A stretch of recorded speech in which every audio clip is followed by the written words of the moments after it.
The restaurant buzzed with the usual sounds of clinking silverware and quiet conversations. But at one table, an entirely different atmosphere was unfolding. James sat in his wheelchair, his strong hands gripping the armrests as he tried to focus on his meal. He had learned long ago to ignore the stares, the whispers, the assumptions that came with being in his position. Tonight, however, ignoring wasn't an option. A group of 5 men in black leather jackets had gathered near his table, their presence deliberate and overpowering. They weren't just passing by, they were here for a reason. The leader, a tall man with a buzz cut and a scar running down his cheek, smirked as he tapped the back of James's chair. "Didn't expect to see someone like you here," he said, his voice carrying enough weight to make nearby diners shift uncomfortably in their seats. James didn't flinch. He had encountered men like this before, men who mistook silence for weakness, who saw his wheelchair and assumed he was an easy target. He set his fork down, glancing up at them with a calm, measured look. "I didn't realize this was your place," he said, his tone even. The other men chuckled, one of them crossing his arms as he leaned in closer. "No, it's not ours, but we like to keep an eye on who comes through." His voice was low, edged with something between amusement and warning. "And right now, you're sticking out." James exhaled slowly, choosing his next words carefully. He knew how these situations could escalate. He also knew that giving them the reaction they wanted would only make things worse. "Look, I'm just here to eat. Whatever problem you think you have, let's not make it bigger than it needs to be." But the leader wasn't interested in letting it go. He pulled out a chair from the table and sat down across from James, the smirk never leaving his face. "See, that's the thing," he said, tapping his fingers on the table. "It's not about a problem. It's about respect. And right now, you're not showing much of it." The tension in the room thickened. Other diners stole quick glances at the table, but looked away just as fast, afraid of getting involved. The restaurant staff hesitated behind the counter, unsure if they should step in. James felt his muscles tighten, not from fear, but from the weight of the moment.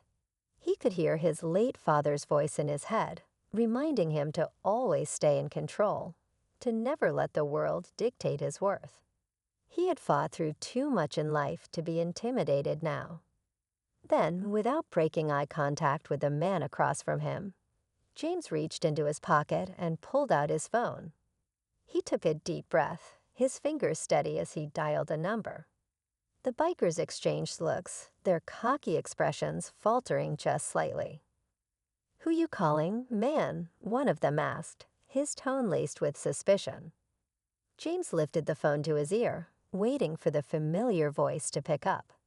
The restaurant felt even quieter now, the weight of the moment pressing down on everyone watching. The bikers were still smirking, but there was something else in their eyes now, something that wasn't there before. And then the line connected. James spoke calmly, his words clear and deliberate. "It's me. I need you here. Now." The shift in the bikers was instant. The leader's smirk twitched, the men around him suddenly unsure of themselves. They didn't know who James had called, but something in the way he said it, something in the absolute certainty of his voice, made them uneasy. James lowered the phone, resting it on the table. He could see the uncertainty creeping into their postures, the way their shoulders tensed slightly. "Still think I don't belong here?" he asked, his voice steady.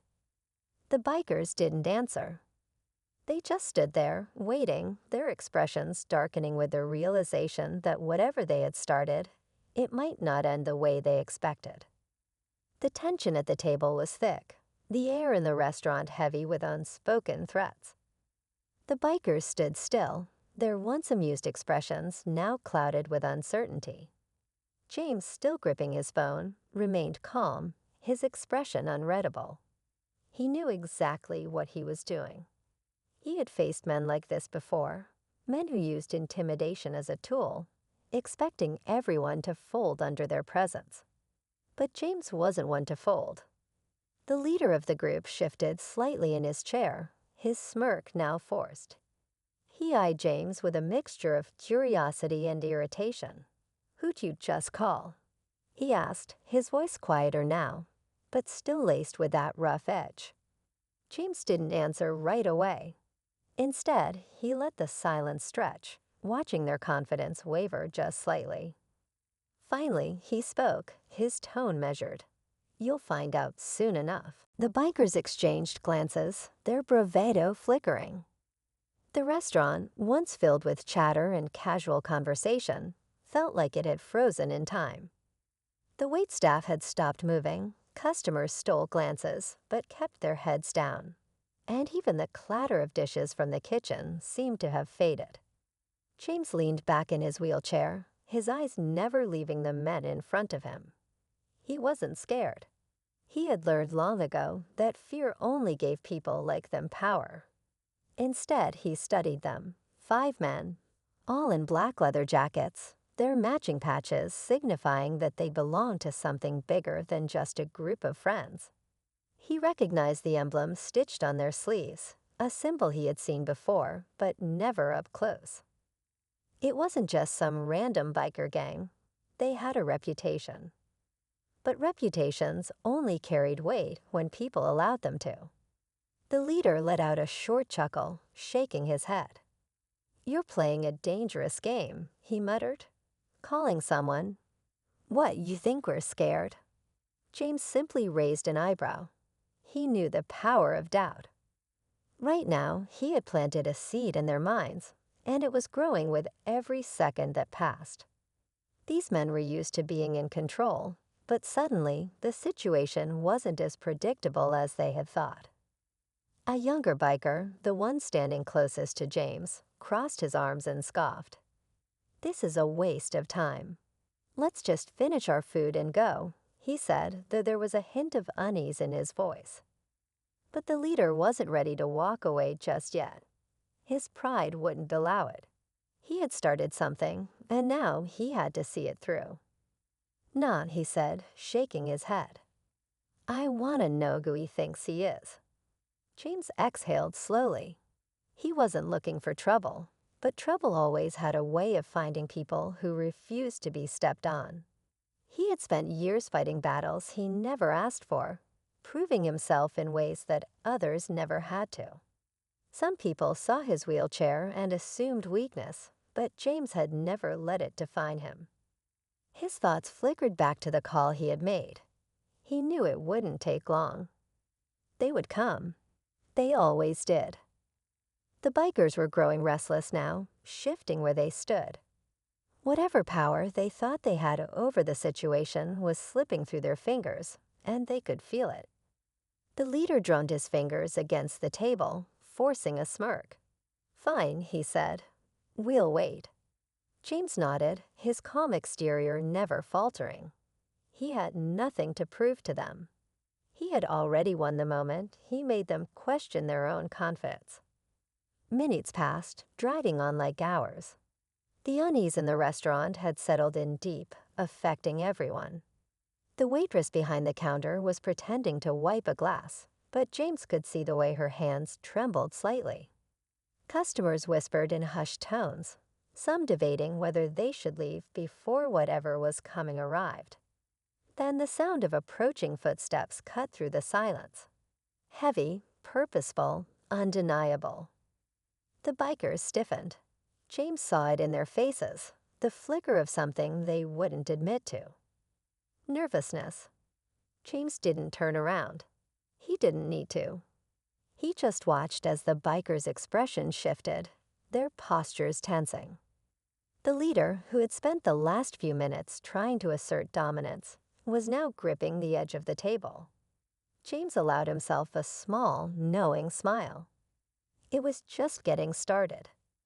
The tension in the restaurant was suffocating.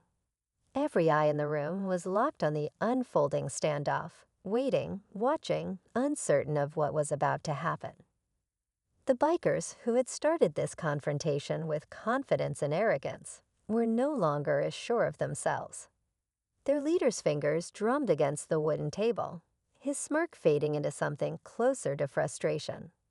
The sound of approaching footsteps grew louder, steady and deliberate, like the ticking of a clock counting down to something inevitable. James sat still, his expression unreadable, but inside he was taking in every detail. He could see the way the biker's shoulders tensed ever so slightly, the way one of them shifted his weight from foot to foot. They were waiting, bracing for whoever was coming. James had spent his whole life observing people, reading between the lines, and he knew exactly what was happening in their heads. The restaurant door swung open with a quiet creak, and a shadow stretched across the floor. A figure stepped inside, tall and broad-shouldered, moving with a kind of presence that couldn't be ignored. Then another and another. The bikers, who moments ago had been towering over James, suddenly found themselves outnumbered. James didn't need to look to know who had arrived. He had called someone he trusted, someone who never hesitated to show up when it mattered most. His older brother, Marcus, walked in first, his sharp gaze sweeping over the scene in an instant. Behind him were two other men, both with the same quiet strength, the kind that didn't need to be announced. The leader of the bikers straightened up, trying to regain control of the situation. "You really called backup?" he asked, his voice holding a forced laugh. "What, you couldn't handle a conversation on your own?" James finally spoke, his voice steady. "This was never a conversation, and you knew that." Marcus took a step forward, his eyes locked on the bikers. "Is there a problem here?" he asked, his tone calm but firm. It wasn't a question that needed an answer, it was a warning. The bikers exchanged glances, the confidence they had earlier now uncertain. They had come in expecting an easy target, someone they could intimidate, someone who would shrink under pressure. Instead, they found themselves at a crossroads, realizing that they might have underestimated James in more ways than one. One of the younger bikers, who had been silent up until now, muttered, "Maybe we should just go." His words were quiet, but in the heavy silence of the restaurant, they carried more weight than he intended. The leader clenched his jaw, torn between pride and the reality of the situation. He wanted to prove a point, but now that point was slipping through his fingers. He had miscalculated, and he knew it. The power dynamic had shifted, and there was no getting it back.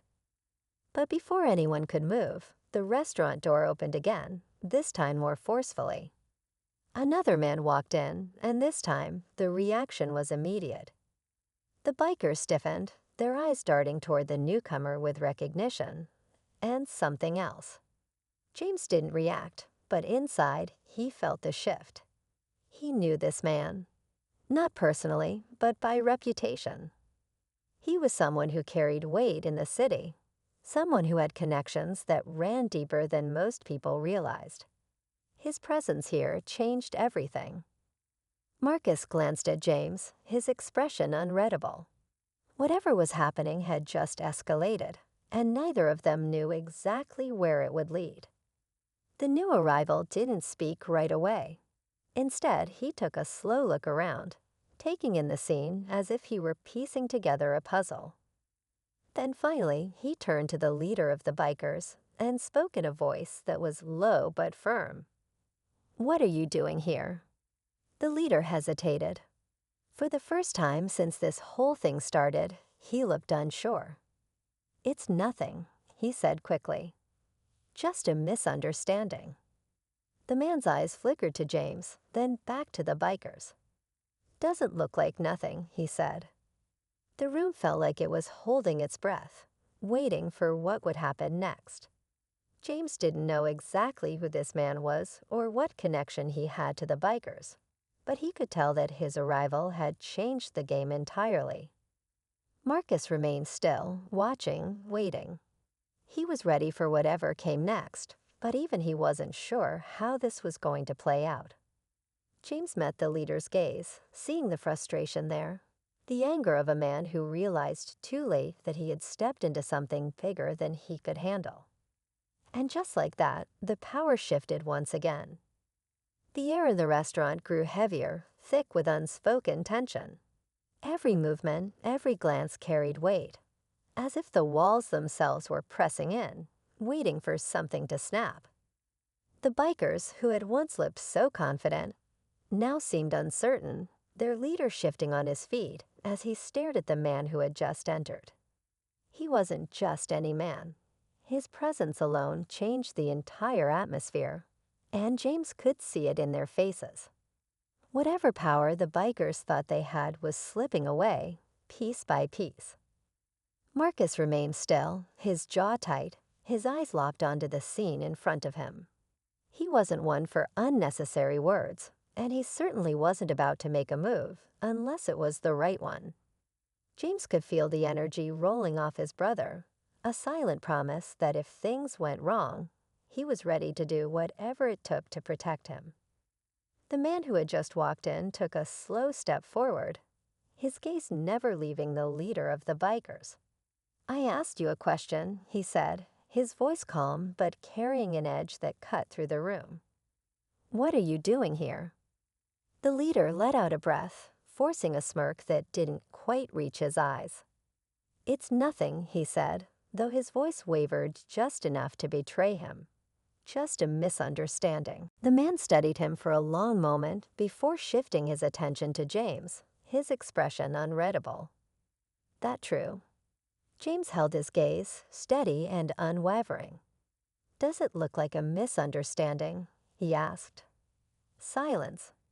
The kind that wrapped around everything, making even the smallest sound feel like a sudden explosion. The other diners barely moved, watching with careful, nervous eyes, waiting to see where this was going. The leader of the bikers clenched his fists at his sides, his knuckles going white. He knew he had lost control of the situation, but his pride wouldn't let him back down so easily. "Look," he said, his tone sharper now, trying to regain some authority. "We don't want any trouble." "But you brought it," Marcus interrupted, his voice low, dangerous. "And now you don't know what to do with it." The tension in the room thickened even more. The bikers' eyes darted between each other, silent communication passing between them.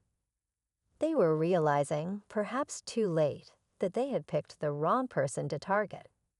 James wasn't just some guy sitting alone in a restaurant, easy to push around.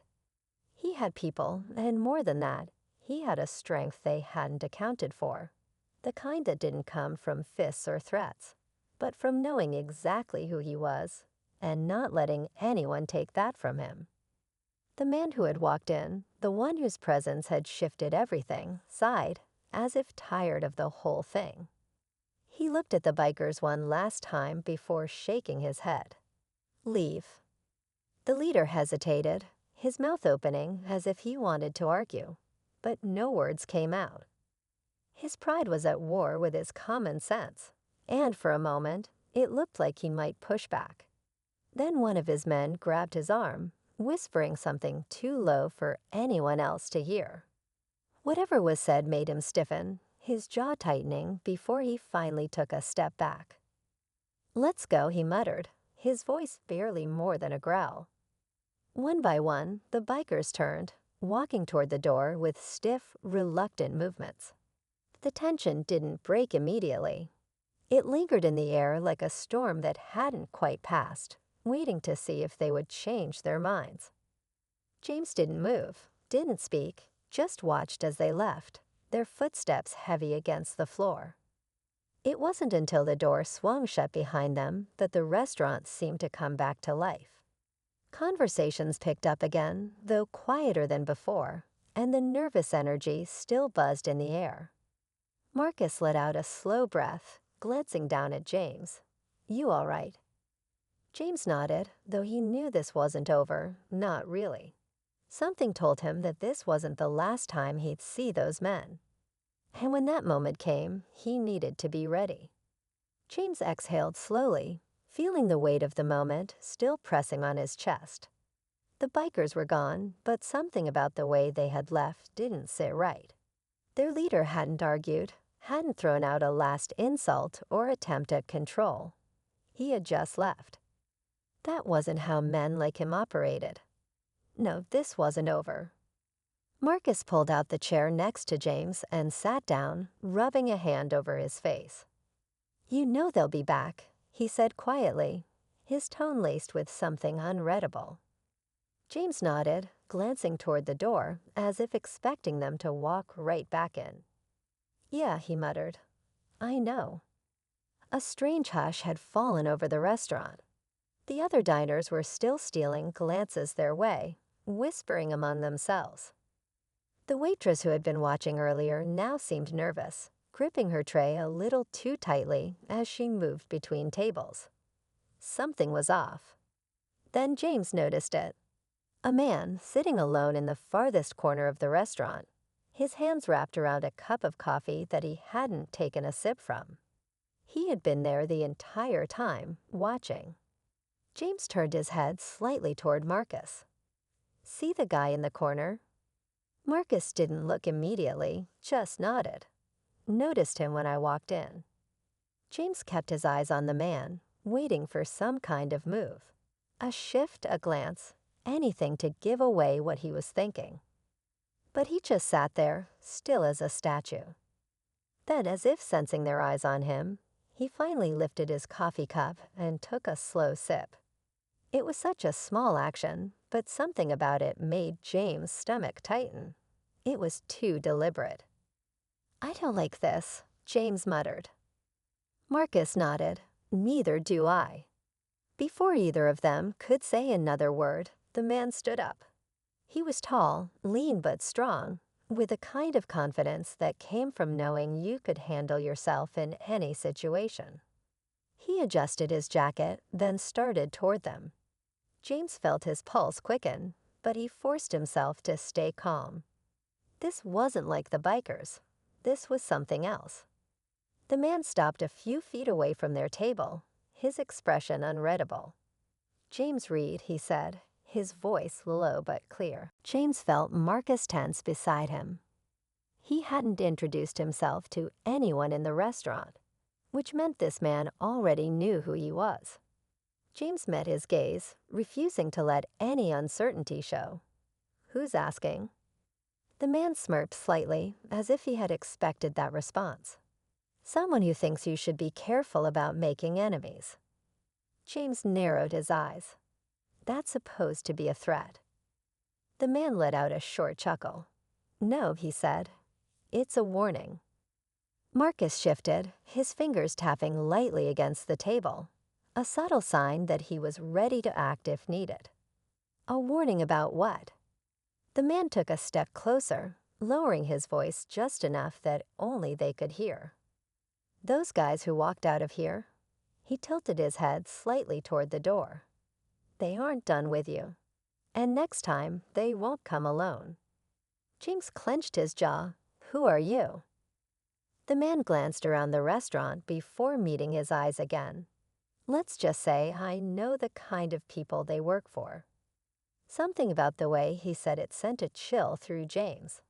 He had assumed the bikers were just troublemakers, looking for an easy target. But if they were connected to something bigger... The man leaned in just slightly. "You should leave town," he said. James felt his pulse spike, but he kept his expression unreadable. "Not happening." The man studied him for a long moment, then let out a quiet sigh. "Figured you'd say that." He reached into his pocket and pulled out a small piece of paper, sliding it across the table. "When they come back, and they will, you're gonna need help." James hesitated before picking up the paper. A phone number, nothing else. The man stepped back. "You get one call," he said. "Use it wisely." Then, without another word, he turned and walked out of the restaurant, leaving James and Marcus in thick silence. Marcus exhaled sharply.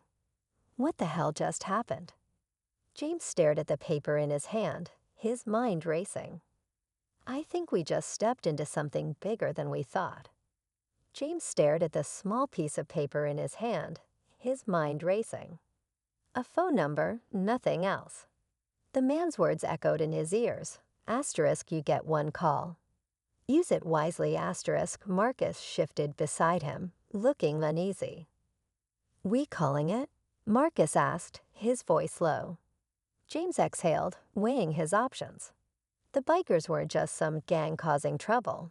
They were tied to something bigger, something more dangerous. If he walked away now, they'd come back, and next time, they wouldn't just want to intimidate him. He pulled out his phone, dialing the number without another word. The line rang twice before someone picked up. A calm, deep voice answered. You ready? James hesitated. Who asterisk or asterisk you? You don't have time for questions, the voice replied. They're coming. You need to get out of there, now. Before James could respond, the restaurant doors burst open. The bikers were back, and this time, they weren't alone. At least 10 men flooded inside, surrounding his table. Their leader, the man with the cold eyes, stepped forward. Told you we'd be back, he said, his voice dripping with confidence. He glanced at Marcus. And you should have stayed out of it. James held his ground, his fingers tightening around his phone. You sure you want to do this? The leader smirked. Oh, I'm sure.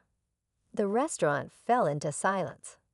The other customers had backed away, fear clear on their faces. The tension in the air was suffocating. Then, before the bikers could make their move, the front doors swung open again. This time, it wasn't more gang members. It was asterisk them asterisk. A group of men, all dressed in dark suits, stepped inside.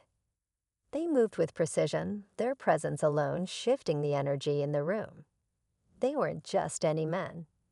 James could see it in their eyes, the way they carried themselves. These were people who commanded respect.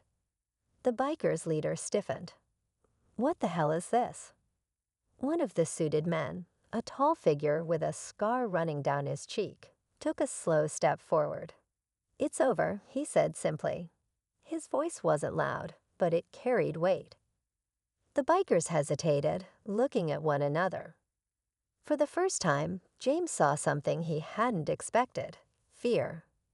The leader clenched his jaw. You don't know who you're messing with. Scarface smirked. Neither do you. Then, in one swift motion, the men in suits moved in. It was over in seconds. The bikers didn't even have time to react before they were being pulled aside, their confidence shattered. James watched as the leader was grabbed by the collar, his tough exterior breaking as he realized he had lost control of the situation. Call it a lesson, Scarface said. Some people, you don't touch. The bikers were dragged out of the restaurant, their shouts of protest fading into the night. The remaining customers looked around in shock, unsure of what they had just witnessed. James let out a slow breath. Guess I used that call wisely.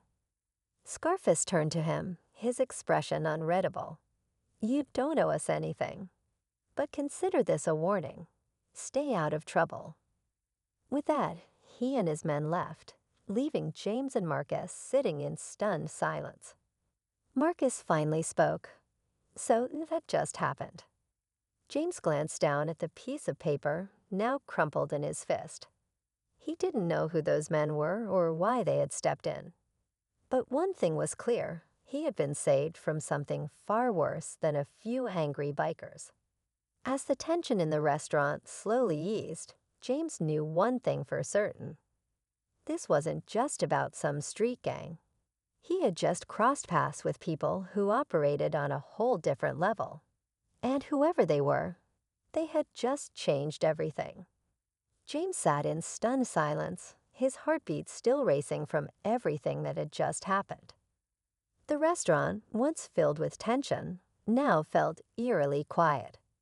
People cautiously returned to their meals, whispering among themselves about what they had just witnessed.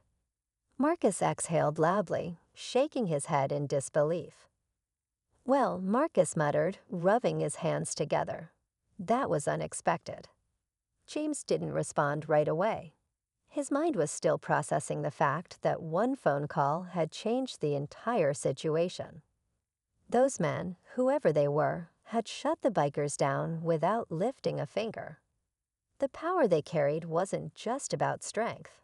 It was about presence authority. The waitress, who had been hiding behind the counter, cautiously approached their table. "Are you guys okay?" she asked hesitantly. James managed a small nod. "Yeah, thanks for sticking around." She gave a nervous smile. "I didn't really have a choice." Then, lowering her voice, she added, "Who asterisk were asterisk those men?" James shook his head. "I wish I knew." Marcus leaned in, his voice barely above a whisper. "James, I don't know what kind of people you got mixed up with, but that wasn't normal. Those guys," he pointed toward the door where the suited men had disappeared. "They walked in like they owned the whole world." James clenched his jaw. He had felt the same thing. But instead of fear, there had been a strange sense of reassurance. Whatever danger he had been in, they had handled it. The restaurant manager approached their table, still looking shaken. I don't want any trouble in my place," he said, his voice uneasy. "Maybe it's best if you two head out for the night." James couldn't blame him. The entire place had just turned into an unintentional battleground, and no business owner wanted to be caught in the middle of something like that. He nodded, reaching for his wallet. "Here, for the food." The manager quickly waved his hand.